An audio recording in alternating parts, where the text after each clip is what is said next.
প্রিয় দর্শক, যে যেখান থেকে আমার এই কন্টেন্টটা দেখছেন প্রত্যেককে সালাম এবং মোবারকবাদ। প্রতিদিনের মতো আজকেও এসে উপস্থিত হয়েছি আমি রাশেদ গাজী। আহ, আহ, এখন আজকের আমার আলোচ্য বিষয়টা, যে বিষয়ে আলোচনা করব সেটা হচ্ছে বাংলাদেশের সমসাময়িক বিষয় নিয়ে আমি আলোচনা করে থাকি। তার মধ্যে আজকে গুরুত্বপূর্ণ আলোচনার বিষয় হলো যে শামীম হায়দার বলেছিলেন জাতীয় পার্টিকে রক্ষা করার দায়িত্ব হচ্ছে বর্তমানে বিএনপি। আসলে কি তাই? আর অন্যান্য যে ছোট ছোট ক্ষুদ্র ক্ষুদ্র নতুন দলগুলি আছে, তারা এখন মনে করতেছে অভ্যুত্থানে তাদের যে ভূমিকা ছিল, এই ভূমিকার জন্য হাসিনা আবার ফিরে আসলে তাদের বড় ধরনের একটা ক্ষতি হতে পারে। সেই জন্য এখন হাসিনা কীভাবে আসতেছে তারা সেটা ক্যালকুলেশন করতেছে। তাদের ক্যালকুলেশন হচ্ছে হাসিনা কীভাবে আসতেছে।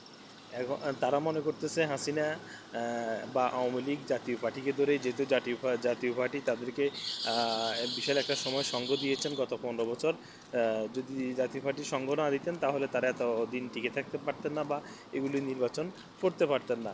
এখন তাদের ক্যালকুলেশনে আসছে যে যে বর্তমানে এনসিপি যারা করেন তাদের একটা বড় মানে মুখ্য সংগঠক যারা আছেন, তারা কিন্তু আওয়ামী লীগের একটা সময় ছাত্রলীগ বা আওয়ামী লীগের অঙ্গ সংগঠনের সাথে জড়িত ছিলেন।